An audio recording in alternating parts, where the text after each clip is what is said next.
it's fantastic that you have followed in thy footsteps to get into the sock, because this is like your third show with socks. That's right. Yes, I love my socks. They always tell good stories. I got to wear my socks upside down so you can see you can see my airplanes, inverted. So take a look. These are my airplane socks, and they tell a story of a part of my life where I used to enjoy airplanes. And you built one. I did build it, and I still have it, and I'm still building on it. That's right. I think it's a project that goes on forever. Now, what is symbolic of your socks? Beside the bottom of your feet. I think these, at least for me, they're German Shepherds. Can you do the cross? Yeah. And shout out to Bear, which is Morgan's dog back home in Minnesota, and Santana, my grandpa's dog that he used to have that was also a German Shepherd. The big boys. And where is Santana today? Not around. He's up in the green pasture above waiting for us. That's right. Okay. Hi, everybody. We are here for another episode of Father Knows Something.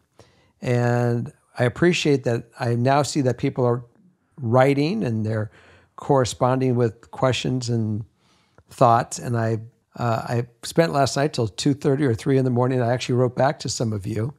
And it just touches me that you're enjoying the show.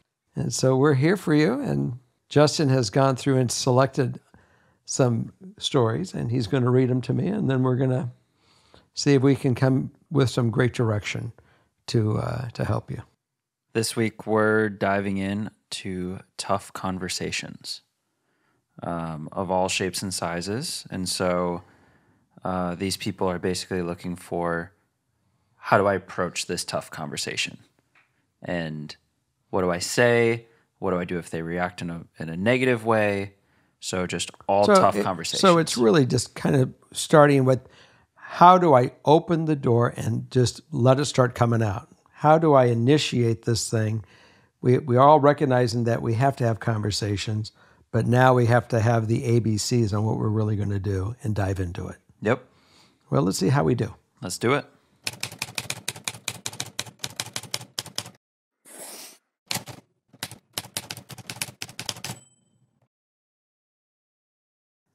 First one. I'm ready. First one. Dear Jerry, hi, I'm Jay, and I'm 17 years old. I come from a highly conservative and old-fashioned family. My father is a pastor, and my whole family is always active in church. And here's the thing. I'm a closeted bisexual, and they're homophobic. I know that the best thing to do is communicate openly and have a healthy conversation, but I don't know how. I am terrified, horribly. I've always been the daughter who makes her parents proud, class president since elementary, straight A student who tops the honor roll, set to take a pre-medical course.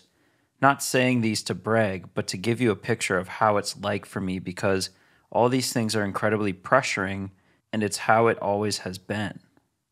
Me making my strict parents proud because I wouldn't want to face the consequences. I am terrified of what they would say and do if I come out.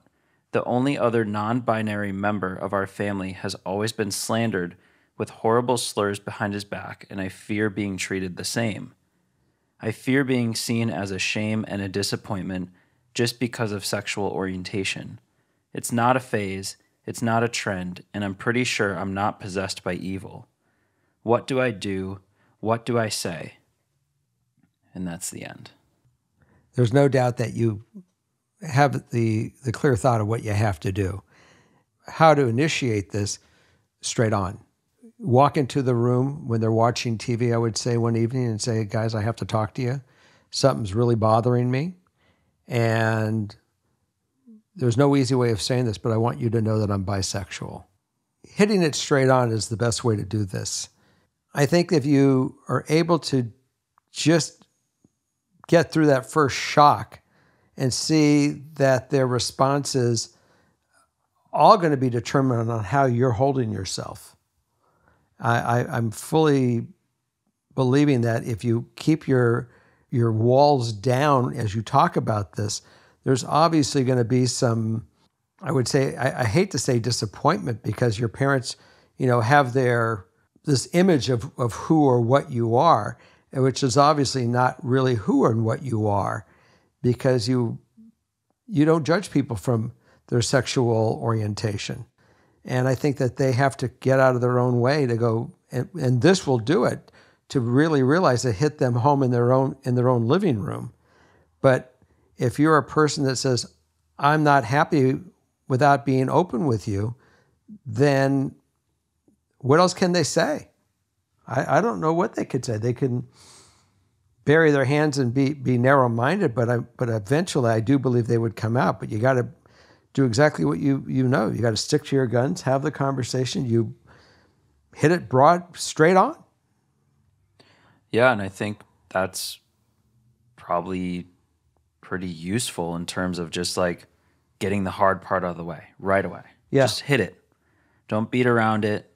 Don't build all up to it. Just get it out of the way. It's like a Band-Aid. Yeah. Rip it off. Rip that sucker off. Absolutely. When I can see how it'd be like very scary. It made me be terrifying. I can't imagine it not to be anything but terrifying. But, I think that once you approach it being brave and hitting it straight on, they're going to be numb and shock if they have no idea already. I just find it hard to fathom that a parent doesn't realize something's going on with their kids unless they are so clueless. I mean, we, as parents, we know what our kids are frustrated or upset about something. And obviously your parents, because of their being homophobic, they're trying to bury their heads in the sand. I mean, I know many cases that people were of the devout Christian faith, and you're going to go to hell and you're going to do this. And I've heard all this stuff. Mm-hmm. But at the end of the day, everyone loves everybody, and they get past it, and they realize, however we got here, that we're here. Yeah. And they accept the fact that they have, their lover is of the same sex, and they get over it. And so what would you say if going into this being kind of very scared, you don't know what the outcome's going to be? Let's say that they can't get past the faith and they just aren't with it. They're not about it. I think she has to just be patient and give them enough line that they can get out there but still get their way back. Because obviously you're not going to change your mind. You're not going to wake up and say, oh yeah, you're right, Mom, Dad. You're right, I'm not gay. Right. Right. I was just kidding, and then all of a sudden you're going to go walk out with all that guilt. You're going to stand tall, and you're going to say, this is who I am. I know you might have a tough time with this, but this is what it is. And I'm here. I'm not running away from you. I'm not going to shut you down. I know you're having a difficult time with acceptance. This is not what you thought when Mom came home and said, Dad, I'm pregnant, honey, I'm pregnant. This isn't what you thought when you saw me as a child or in the baby crib. But this is who I am today. I have no idea what tomorrow will bring me and who's going to be in my life tomorrow. And I don't know. I just let you know that I have fallen in love with women, and I have fallen in love with men, or I have been attracted to women. I've been attracted to men. And until something else solidifies something more important, this is where I am at today, and I want you to be aware of it, because I'm not going to live in a shadow. I'm not going to live without being open with you and honest with you, because the last thing in the world I will ever do to you is lie to you. And it's more important I am not going to lie to you about who I am and what I am. I think that is a very direct approach, and I hope that these ring in you, and I'm sure you'll come up with your own words that might make it more polished. But rather than, and I'll say this, one more thought, rather than trying to role play the script anymore and getting caught up for the next 4 weeks on what the script is, don't do that. Walk in, and trust me, the script will pour out of your mouth as soon as you say, I can't live a lie. You've raised me never to lie. And the truth is this: I love you, and I hope you can get through this. I'll make it as easy for you to get through this as I can. But this is a fact that is real and it's not changing. If you have questions that I can answer, I'll be open and candid with you. I got nothing to hide from you. You are my parents. I love you. And I need you. And I need you more now than ever. Yeah, they might be assholes in the beginning because they're hurt and they just don't know how to deal with it. But let them percolate. Let them get a grip on it. And, even if you have to say, guys, if you can't answer me or you can't deal with it yet, please take time and think about it before you say anything that's going to be hateful or something out of irresponsibility. I want you to take the time to get your thoughts together. Give them this gift of at least not having to react yet, to be able to process it. I think that's really a fair play here. Mm-hmm. Well, and I think just the sheer weight that'll be off your shoulders, even just doing it and just saying it, getting it over with. It's there. It's unchanging. Mm-hmm.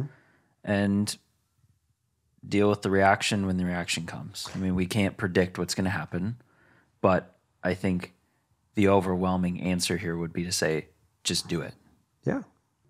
There might be cases where this kind of draws a big line and creates a huge divide. And Yeah. I mean, there was certainly a lot of history where, religious differences would cause families to, disassociate themselves, and or race would cause them to disassociate themselves. Yeah. And I mean, there's also stories of gay teenagers and kids basically being cast out by ultra religious families, Mm-hmm. to the point where they're basically homeless and they don't really have anything. And so being that as the worst case possible, I think here, I think it's important to note that there is a large just problem with this in general out there. And I think, there's a stat up to 1.6 million young people experience homelessness in the U.S. every year. 40% of them identify as LGBTQ. So, we hope that this goes really well, mm-hmm. and maybe not everyone has a happy ending.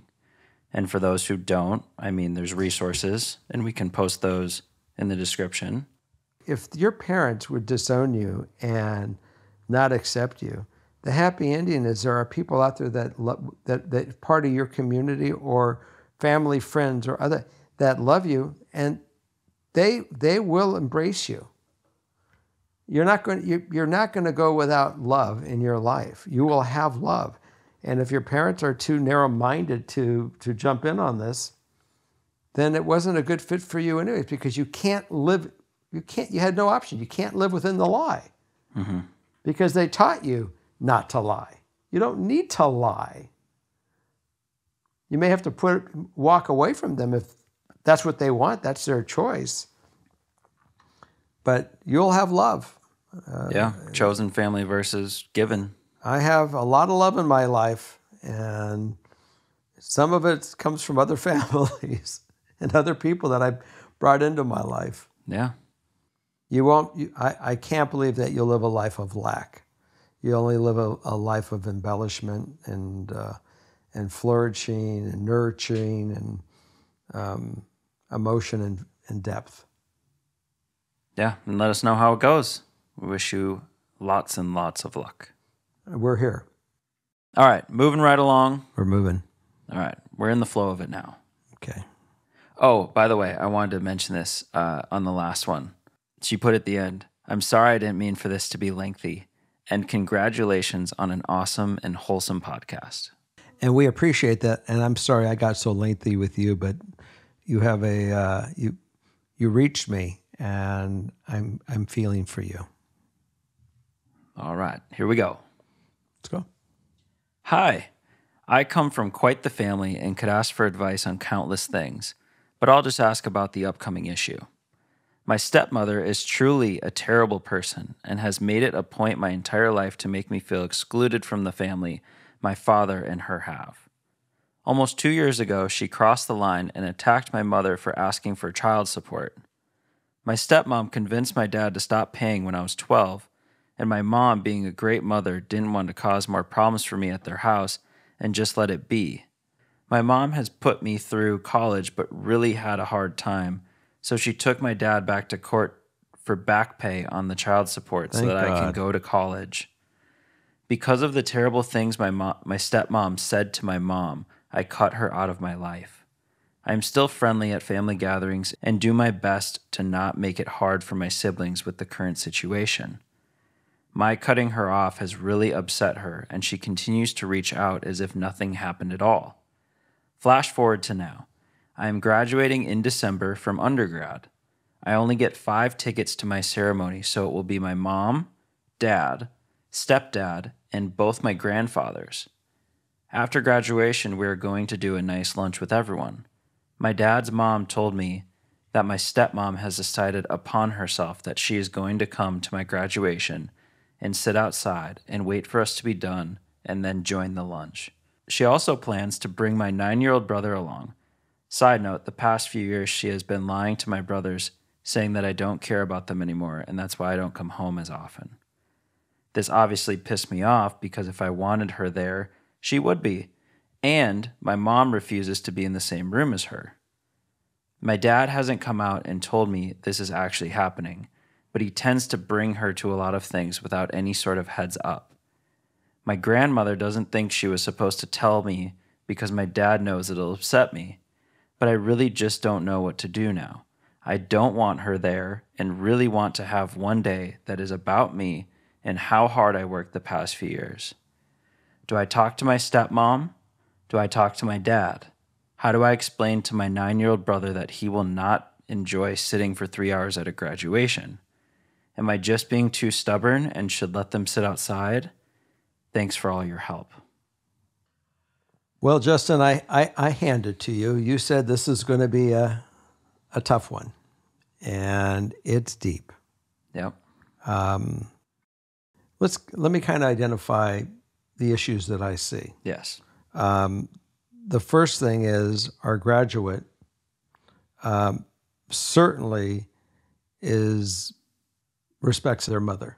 There's no doubt about it. Mom has been there. She deserves all the respect in the world and no need to disappoint and put mom into a position where this woman, the stepmom, keeps pushing everyone's buttons. Mm-hmm.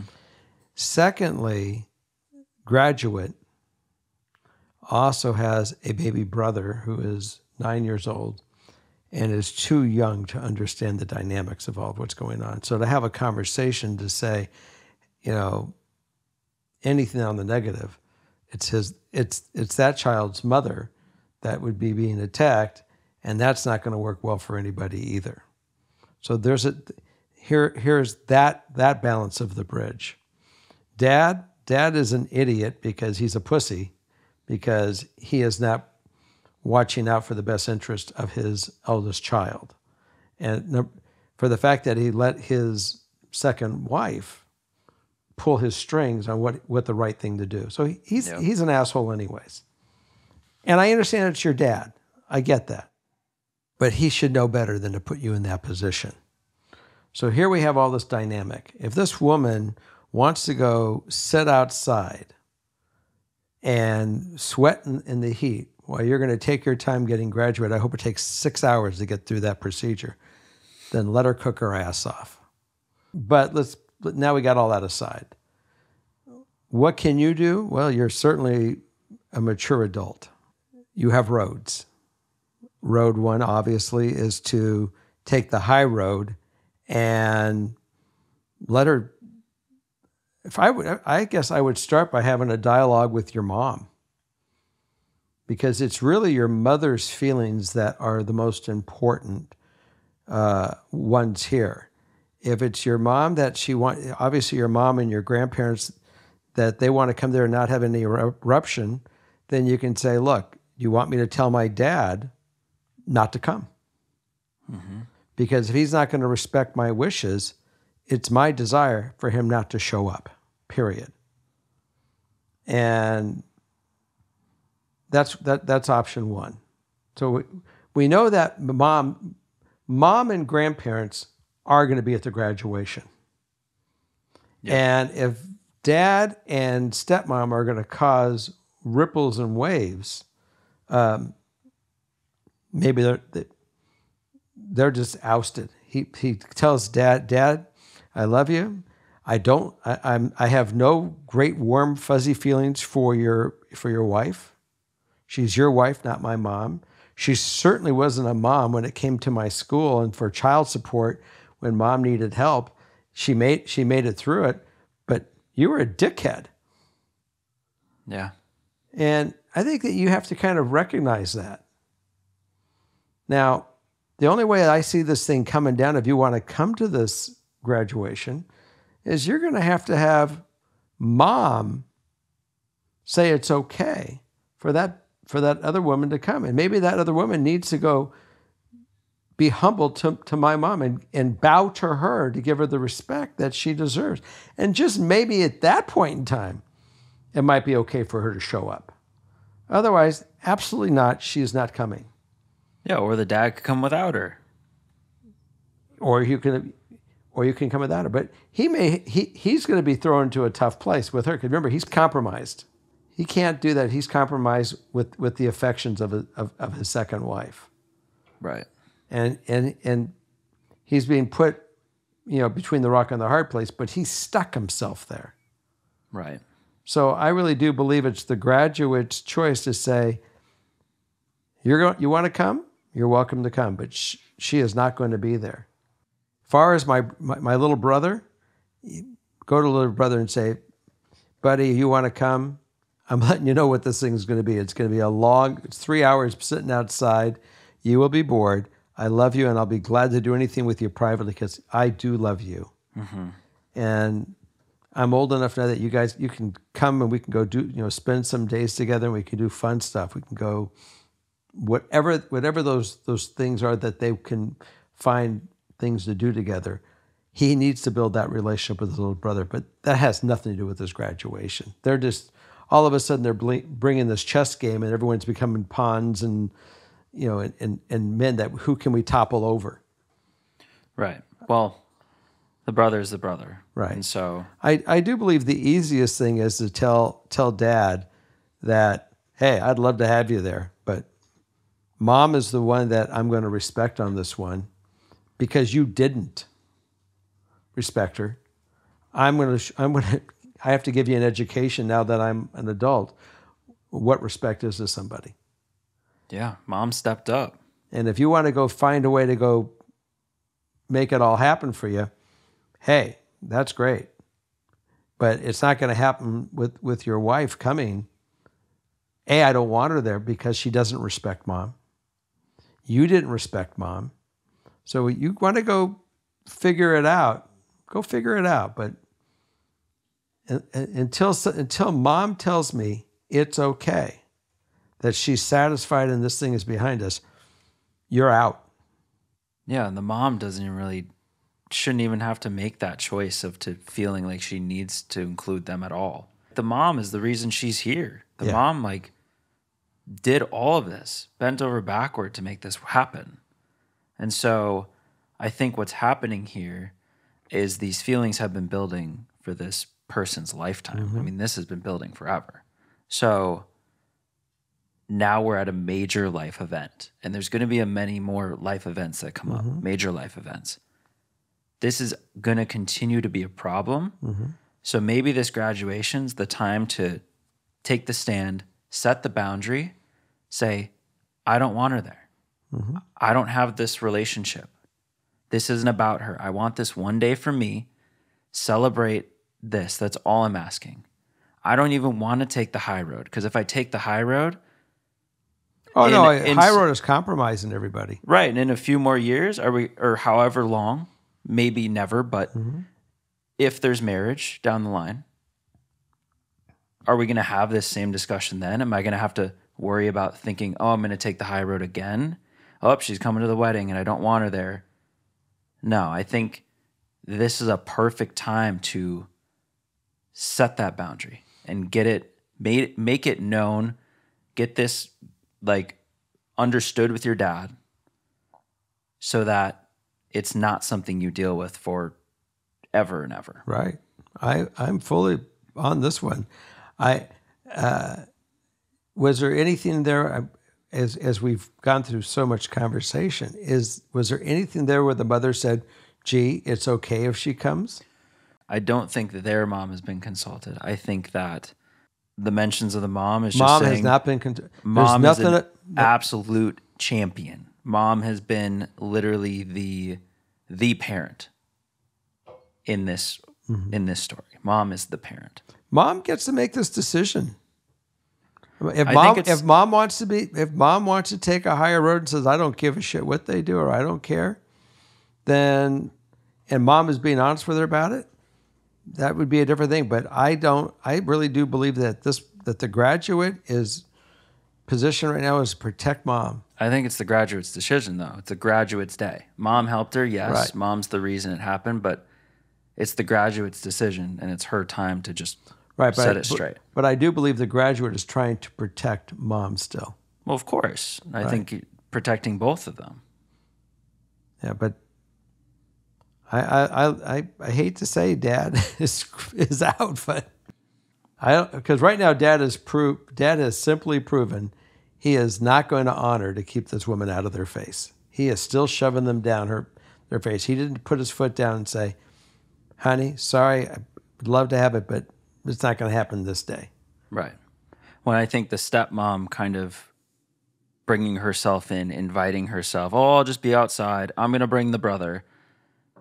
She's trying to take something away from graduate's day. She's trying to make it back about herself. Mm-hmm. She's trying to come in and, stake her claim. And I just think maybe you sit down with dad and just say, listen, if you truly care about me, you want to be happy, you're proud of me for this accomplishment and you respect me, then maybe it's best you don't come. If he can't come without her. If he can't come without her, don't come. Do I talk to my stepmom? How would you approach that conversation, though, based on the fact that right in the post it says, I don't want her there? So maybe I think the question is, how do you talk to her and say, I don't want you there? Yeah. I don't want you standing outside. I definitely would say if her mind is at the part, no matter what this woman does, they can certainly tell that woman point blank, I do not want you there. If graduate in their mind are absolute and resolute, they do not want that woman there, absolutely go tell her, I do not, you are not. I don't think you'd want to be somewhere where the person that is there doesn't want you. And I'm letting you know now, I don't want you there. And you would do that over talking to the dad? Talking to the dad is really telling the dad that, go talk to your wife. I don't want her there. Now what you did, the graduate did, is graduate said, I'm taking dad out of the equation. I don't want you there, meaning the woman. Dad, if you want to show up, great to have you. But I went to Bonnie, hypothetical Bonnie, and said, Bonnie, I don't want you there. And you could, if you want to have a conversation with your dad, you can say, Dad, I'm letting you know I'm going to have a conversation with Bonnie, and I'm going to tell Bonnie I do not want her there. And whatever position you want to take, I will respect. Meaning if you want to show up or not show up, I will respect your wishes. But Bonnie is not coming. That's just not going to happen. And if you don't respect that wish, you and I are going to have a problem. Right. Now, she can certainly say that, and that takes everybody else. And that's the best direction. Graduate was absolute. I do not want that person there. Yeah. Especially kind of with how their dynamic has been. And it seems like she's inserting herself in it probably to take away from the day. So maybe, just confront it head on. Right. So step one is certainly go to Father and say, Father, this conversation is going to happen. I'm giving you the respect to let you know it's going to happen. You don't have to have the conversation with Bonnie because I'm going to have the conversation with Bonnie. Yep. And go right to Bonnie and just Lay it out plainly. And then as for your little brother, you just go to your little brother and say, if you want to come, you're welcome to come and be my guest and you can sit with us because I would love to have you there. And if you choose you don't want to go because it's going to be boring and it's all hell for you, I get it. We can do something special with you and I. Yeah. And that now you've given him the personal attention. He recognizes that he can have a personal connection with you and what he can and can't. He doesn't have to go through mediators to have a conversation with you.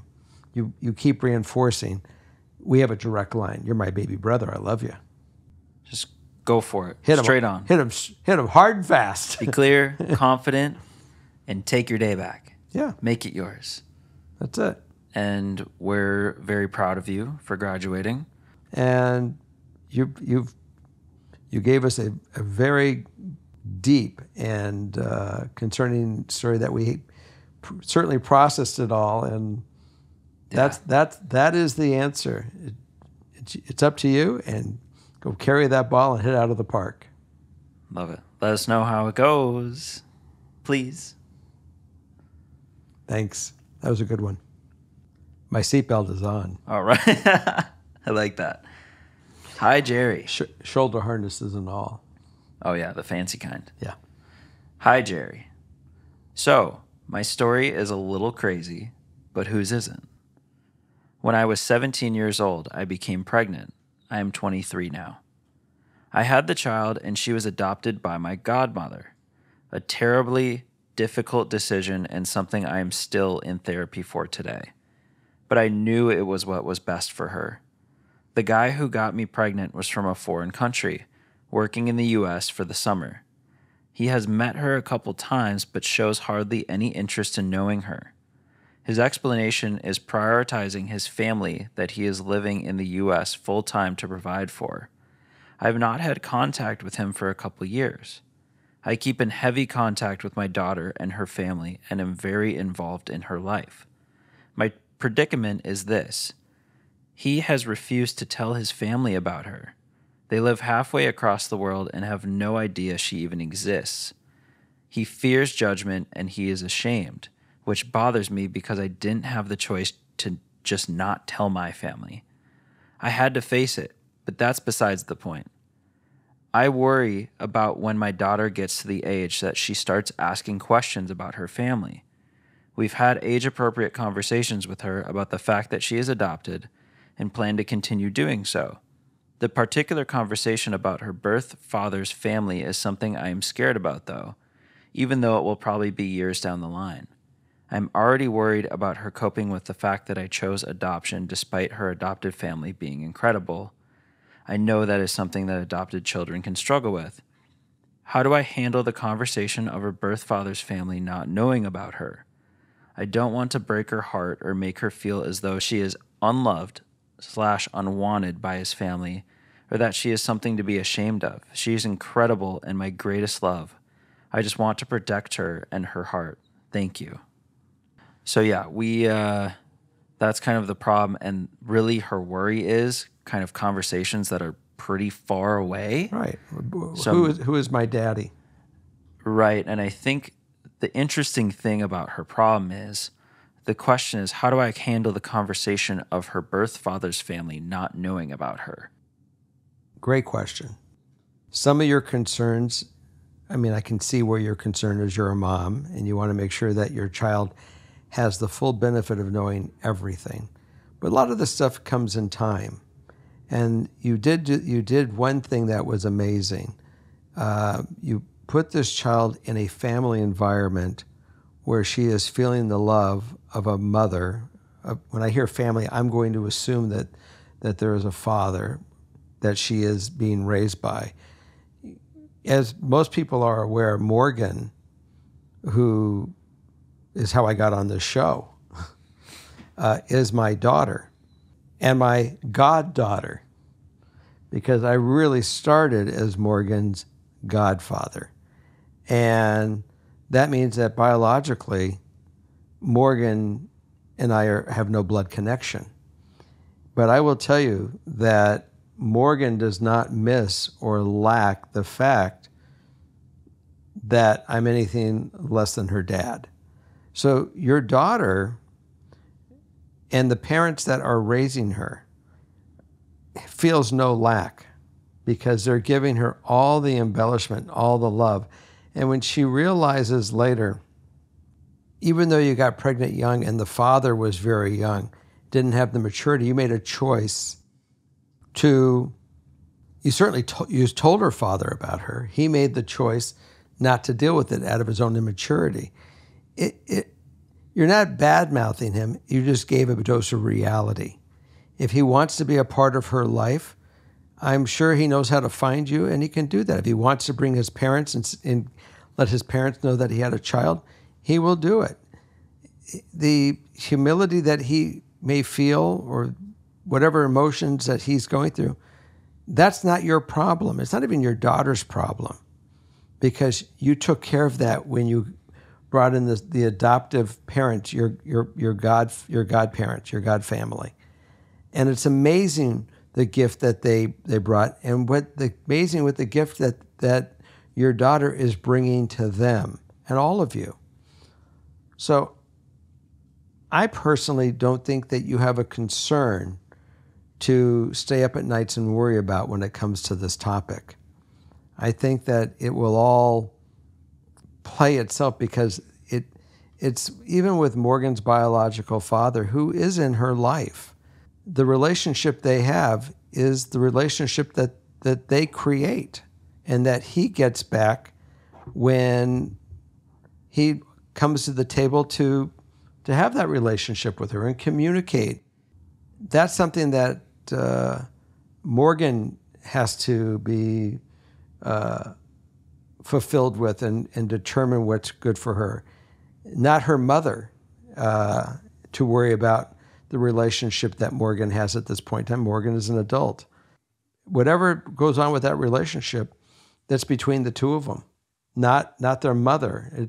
I do remember that her mother tried to get in the way sometimes with her father to try to force him to certain things. He was going to do what his relationship is really what he makes of it. So you did your job. You did an amazing thing, a very mature thing when you came to the conclusions that you did for what you can or cannot do. I'm sure your daughter is absolutely beautiful, and it's wonderful that you get to even still be in her life, and it's an amazing story.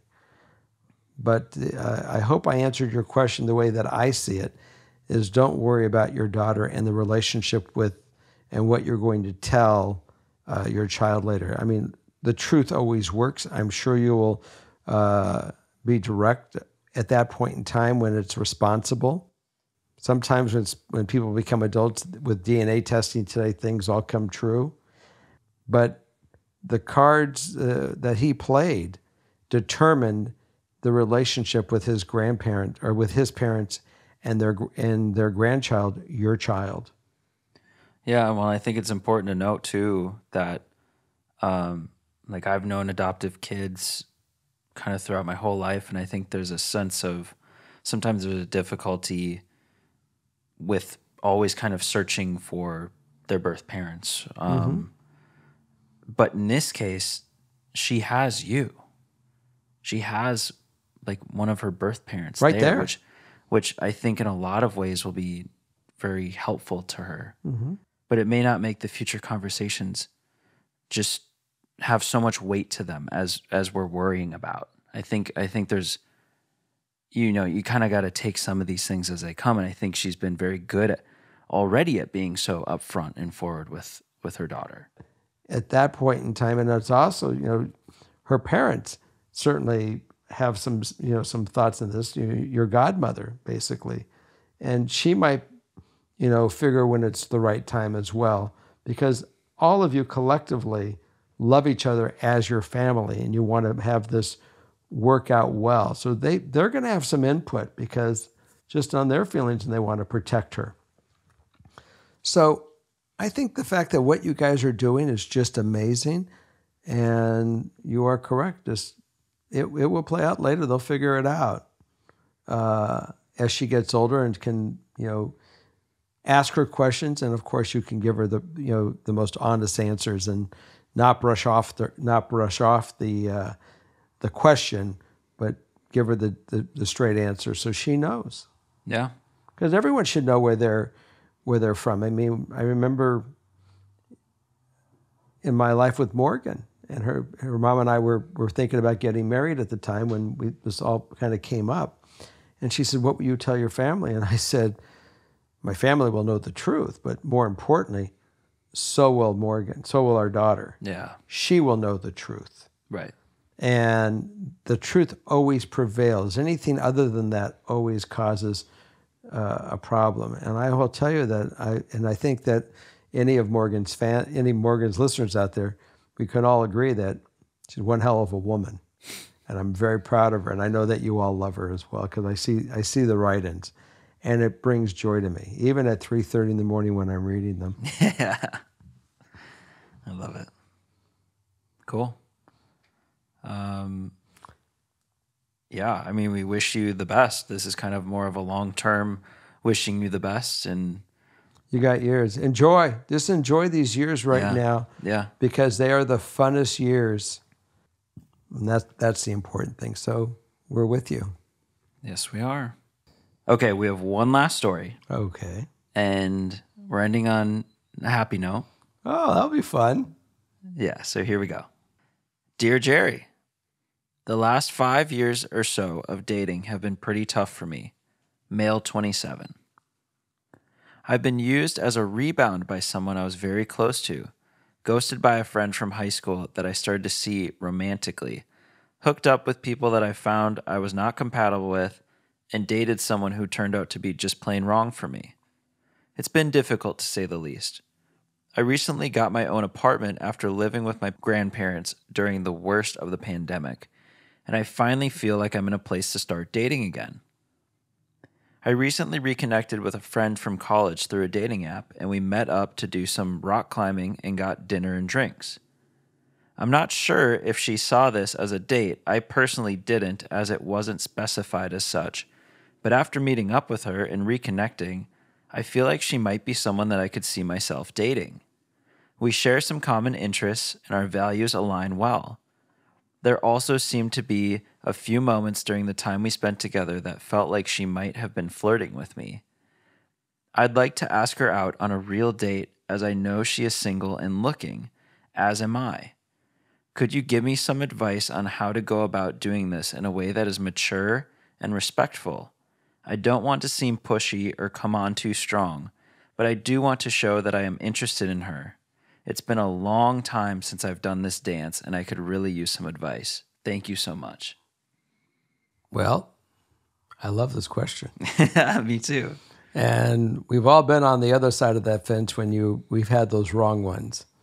You know, I think tonight we were talking about directness, and directness works best. And, you know, classifying dating, is dating an adjective? It's a verb. It's a verb. It's action. Yeah. You know, there are other words that come to mind: spending time, hanging out, going out just to see where you guys are at. Now, you can certainly say, you know something, and this is what I would actually say. I was kind of surprised to see what a great time we had together. And I can speak for me, but I really enjoyed being with you. And I'd like to investigate, or I'd like to spend more time to see where we can go. And I'm not saying I want to be your buddy. I don't know. I do know that I don't want to limit anything, but I also don't want to push anything. And so I'd like to know if we can go do, and then have that next event ready to go. Would you like to go paddleboarding? Would you like to go sailing? Would you like to go on a hike? Would you like to go just have a night of card? Whatever that is, immediately set within 3 days that next engagement that we can get into. And you don't have to go pound it every day, but certainly say, look, let's just see how I'd like to do this again. Right. I think it's that simple. I think I had a great time. I'd love to go do blank. I'd love to see you again. Would you like to? Relationships at work happen organically. It's not pushed into it. It's not where you're so overwhelmed in in awe of them because they're so hot or so good looking. It's something much deeper. And when you have that feeling of that depth, typically it grows. And just take it to say, look, I just want to organically just see where this thing goes. And you'll be surprised. Those are the ones that work. Those are the ones that get deeper. Right. And there's no pressure to define anything. It's not like she's going anywhere.